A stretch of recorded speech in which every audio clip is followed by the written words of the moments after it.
Umalma ang mga may-ari ng motorsiklo na pinaghuhuli sa nagpapatuloy na clearing operations ng MMDA sa Nueva Ecija Street at Masbate Street malapit sa EDSA Muñoz, Barangay Ramon Magsaysay, Quezon City.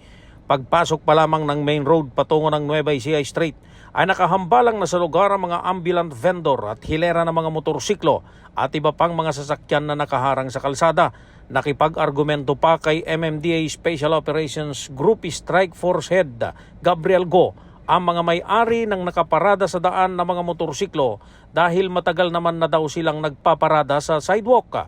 Pero giit ni Go, tukuyin nila kung sino ang nagbigay ng permiso dahil mismong Barangay Ramon Magsaysay nang humingi ng assistance sa MMDA para malinis ng kahaba ng nabanggit na daan.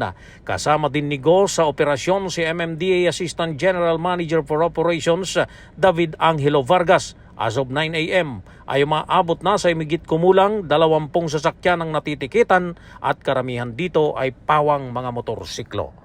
Para sa MBC TV Network News, ako naman Val Gonzales, sama-sama tayo Pilipino.